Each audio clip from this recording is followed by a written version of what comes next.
Hi everyone, welcome back to the Business of Boutique Fitness podcast. I'm Heather Garrick, I'm the CMO of Bespoke Marketing here at Studio Grow, and I'm here today to talk to you about a rapidly emerging trend, which is biohacking in boutique fitness. So really addressing biohacking for boutique studios and how you can integrate services that are going to set you apart from competitors. So, if you're wondering about how biohacking fits into the context of boutique fitness, here's the short version. Biohacking is all about optimizing your physical and mental performance using scientifically grounded methods. And it's not just for Silicon Valley tech entrepreneurs and bros anymore. It's becoming a powerful differentiator for boutique studios who are looking to stand out. So, over the next few minutes, we'll explore the rise of biohacking, walk through some of the core services that you can offer, and share some real-world success stories, both from our experience at Studio Grow, working with clients all over the world, many of whom are now integrating biohacking as part of their service, and from my own experience as CMO of some of the world's leading brands. So I'm here to give you some marketing tips, and let's turn these innovations into some real growth. So let's jump in. Once upon a time, biohacking was a fringe interest. So I think tech founders experimenting with nootropics and wearable devices. Fast forward to today, and it's a $15 billion global market that projected to grow nearly 20% every year through 2030. So, why are boutique studios well positioned for this trend? Simple. They're premium, they're personal, they're community driven and focused around fitness and wellness. As a studio owner, you already provide members with really curated, high-touch, premium personal experiences. And adding biohacking into this is a natural extension of that ethos. It's about giving clients the tools to recover faster, perform better, and feel amazing, all in one place. So let's talk about some of the services themselves. And before we delve into the specifics, I just want to talk about biohacking as terminology as a whole. So you'll hear me referring to biohacking a lot here, and we've covered what that already deals with.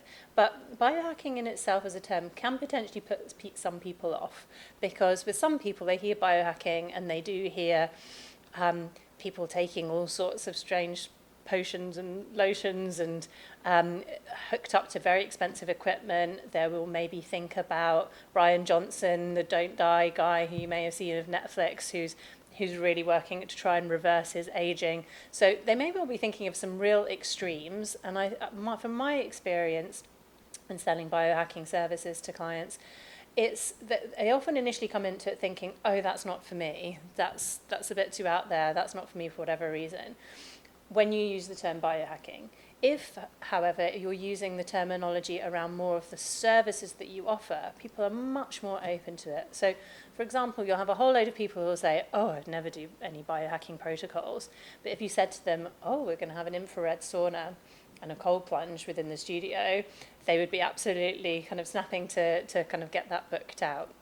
So just be mindful of the terminology you're using. It may be within your studio, your core demographic is very kind of forward-thinking early adopters who are really knowledgeable about the space already and very into their biohacking, in which case that terminology will work for them.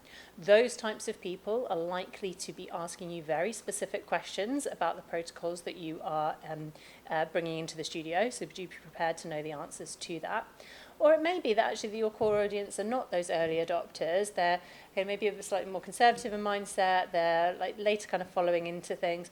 But there's an awful lot of biohacking protocols that are really still going to help them. And so potentially the language we need to use around those with those people is a bit softer. Just talking about the facilities, talking about the benefits that they are going to get from having those services. So let's drill into some of these services, and you can maybe consider how many of them may potentially work for your business. So first off, we spoke a little bit earlier about infrared saunas. This is one of the top biohacking interventions that we're seeing within boutique studios. So this differs from your average sauna in that it's the heat is generated by infrared wavelengths. They penetrate deeper into the skin, really good at aiding recovery, detoxification, skin health, really great for mood as well, that people can come out of sauna really feeling kind of elevated. The reason why infrared sauna, I think, is really taken off, particularly in the boutique space, is because it's low maintenance compared to a more kind of traditional, like a wet sauna, when you may kind of need a kind of full wet area and all the protocols around that, keeping that maintained and up to date.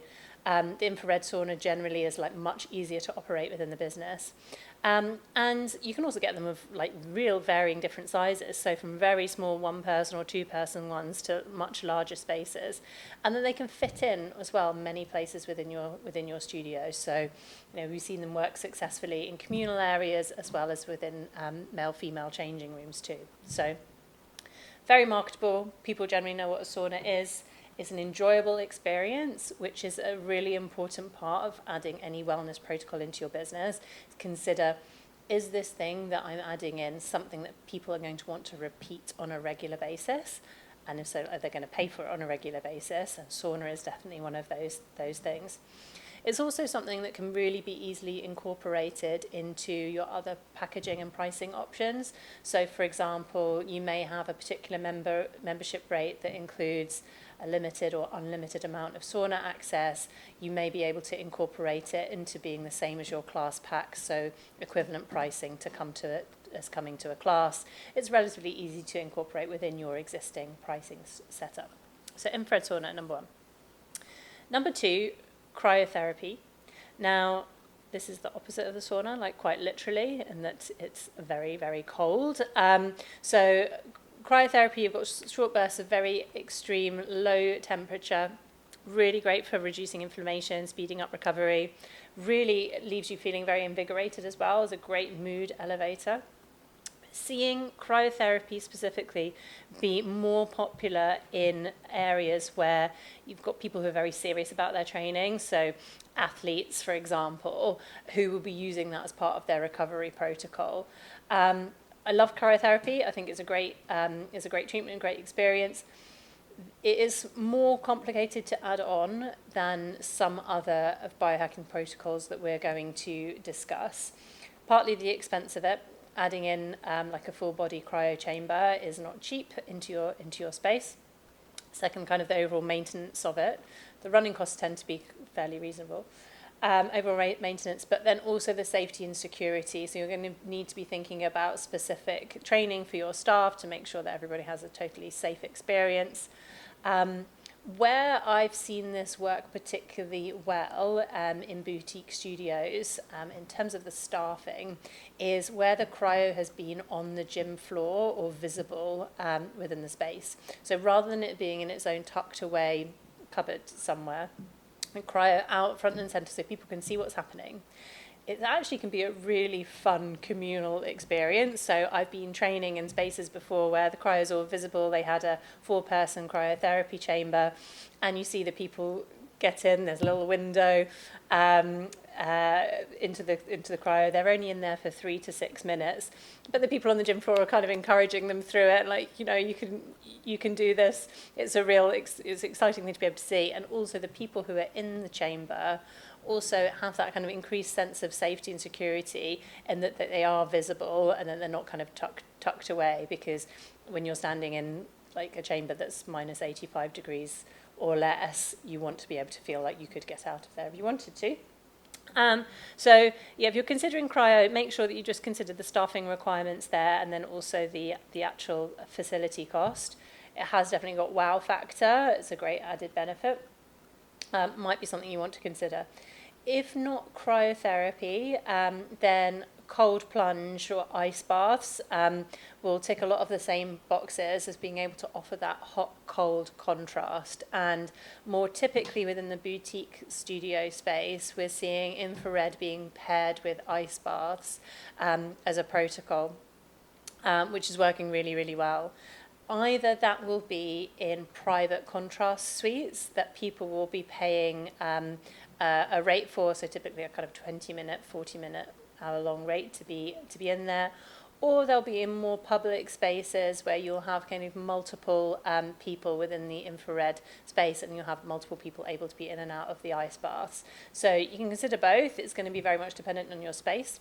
The thing that I would caution with ice baths to really make sure you do your research on first before integrating them into your boutique studio is around the maintenance, the cleanliness of them. So it depends very much how many people you're going to be having in and out of those ice baths on a regular basis as to how much maintenance and cleaning you're going to need to do. Because first off, if you have too many people who are using it, just the body heat alone from all those people coming in and out will raise the temperature of the water, leading to kind of a less authentic experience. People are expecting it to be very cold, and often body heat will heat it up. And then also the cleanliness of it as well. So despite these ice baths having filters built in and being able to deal with a kind of more commercial aspect, in some scenarios they can struggle to deal with the volume. So consider how many people you would be expected to be using the space, and then what the pricing of that would be before you integrate any ice baths. So next, one of my favorites to talk about is red light therapy. Red light therapy is wonderful for a variety of factors and have been very, very well researched. There's lots and lots of peer-reviewed publications about the benefits of red light therapy for cellular health, boosting mood, supporting recovery, so both kind of physical and mental performance. And it is something that can be used both pre and post workout. One of the reasons why I love it as an addition to a boutique offering is it's a really, really enjoyable treatment to have. It's very relaxing.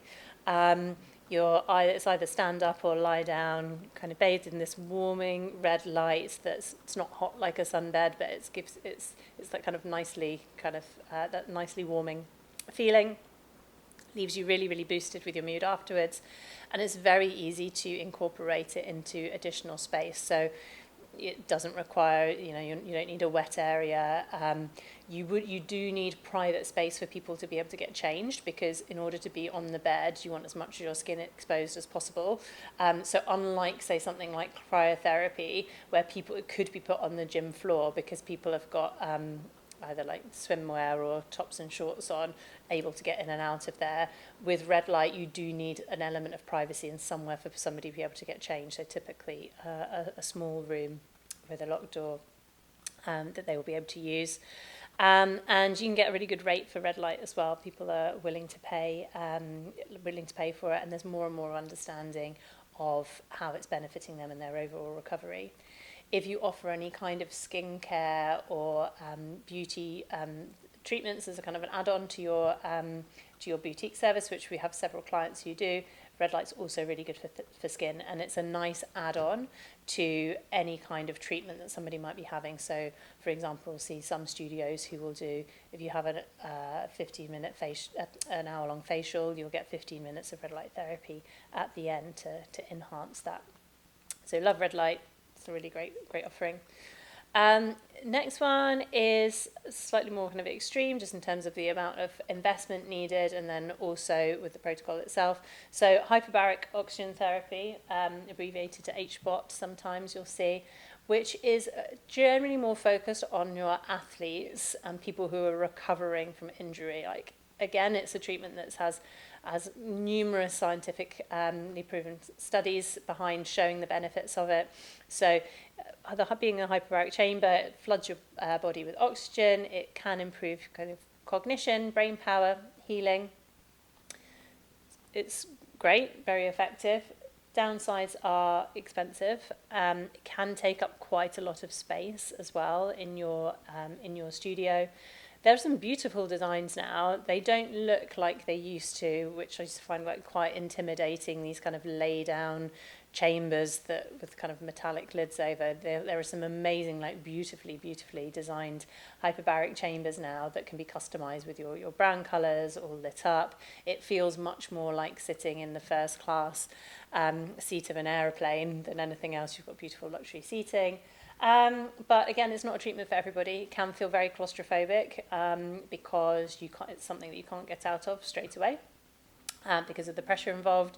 Slightly uncomfortable. It is similar to being in an aeroplane, that pressure that you feel going up. Sometimes, you need to equalise.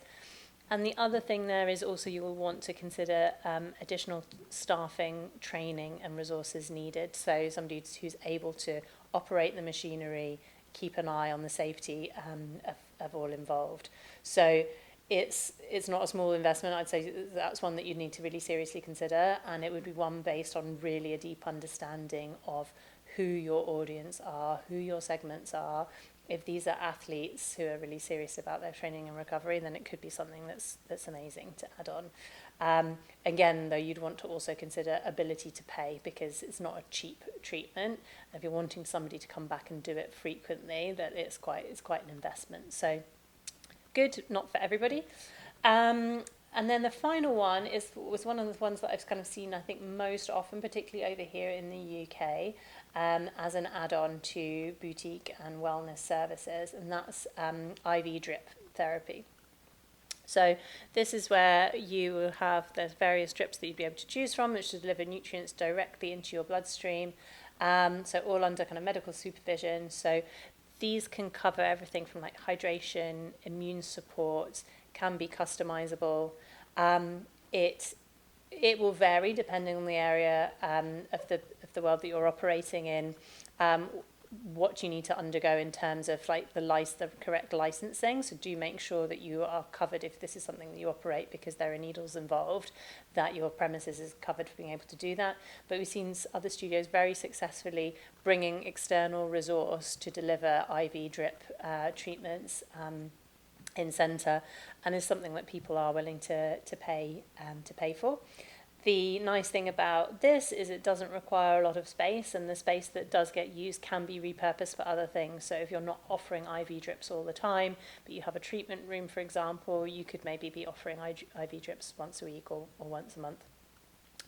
Typically, you need somewhere for people to be able to sit and sit without to sit and read a book while the kind of half an hour the drip takes to work.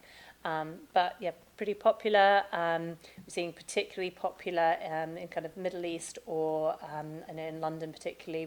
We have kind of a lot of tourists who will be coming and getting straight off a plane and coming and having an IV drip straight away. So it's another one to consider. So if you've decided to integrate biohacking into your offering, first thing you want to consider is, like, how do I do that without it compromising my core offering? So whatever it is that you offer within your studio. So starting point is you want to be thinking of this as an enhancement to your studio offering, not as a way of overshadowing it or contradicting it, conflicting with it. So make sure that any new service that you're going to bring in aligns with your mission and your brand, and really importantly, aligns with your customer segmentation and what they want. So how to do that? You may want to be doing some client surveys, see where else your clients are going for these services, because it would be a really good sign if you know that you've already got people who are coming for your classes who are already paying to go elsewhere for their sauna or their IV drip. Then that's a great sign that by offering it within your service, there's going to be good uptake of that. There will be potentially bring in some new people to the service that maybe that your studio is not quite right for them for whatever reason, but actually the reason that you've got a sauna is going to invite them in to come and try it out, and that they then will want to try your other services too. So practically, when you're bringing it in, you want to be thinking about, does it align? Mission, your vision, your brands, your segmentation. When you tick those things off, you want to be thinking about practically the expense of it. So what's your capital outlay? What are the running costs going to be? What kind of staffing are you going to require in order to operate this? And then also the pricing. So do your research on what competitors in your area are charging for similar services, decide on what is right for your business, and then you'll be able to model out how many of these services you're going to need to sell in a day, how busy you're going to need to be to pay back that investment within a particular amount of time. Once you've decided to go ahead, you want to be thinking about logistics. So that's any certifications, health, safety, training needed for your staff, any additional insurance you may need for your business by adding these legal services, services, and any additional legal requirements that you may need to do. So really focus on making sure it's doing it right and doing it safely, no gimmicks, delivering proven results. So now you've decided to do it, you've invested in the equipment, it's all coming in. Let's think about like how do we actually market and sell this. So you've decided the services to offer. How are you going to tell the world about it? You want to be thinking about the messaging that's going to resonate the most with your audience. So for some people that'll be performance, some people it might be recovery, it may be longevity, it may be actually just treating themselves in a time to relax and unwind and just feeling good, rather than anything scientific. You want to think about what's really going to resonate. Feature member stories and results in your content, so it's great to have some testimonials about how your services have impacted people. And then also you want to optimize your website, so making sure that anybody who's searching for those particular services, sauna and cold plunge in your city name, is able to find your service really, really easily. And then really think about how you want to launch this. So launch events, some kind of workshops, training, anything educational based, members are often really interested in. So like learn more about the power of contrast therapy, how it can help you with your recovery, perform better, improve your mental health, for example, are things that tend to go like very, very well. And make sure you're communicating with your existing membership base as well. So you'll want to be informing them in enough time before it launches. Probably want to be giving them some exclusive offers to be first to come and try them, because they're going to be the people who are going to be spreading the word about what you're doing. So to wrap up, I really strongly believe that biohacking protocols can be an incredible differentiator for your boutique studio, as long as you're choosing the services that are truly relevant for your clients and your market. So here's your challenge. I'd love you to think about which of the offerings we've discussed would excite your community. Do a bit of research. If you're going to do it, you can start small, start measuring the impact, and I'd love to hear from you as to how it's gone. So thanks so much for joining me on today's episode. Really appreciate it if you can leave any comments, subscribe, and we look forward to hearing from you and seeing you in the comments section. So until the next episode, this has been the Business of Boutique Fitness. Thanks. Bye.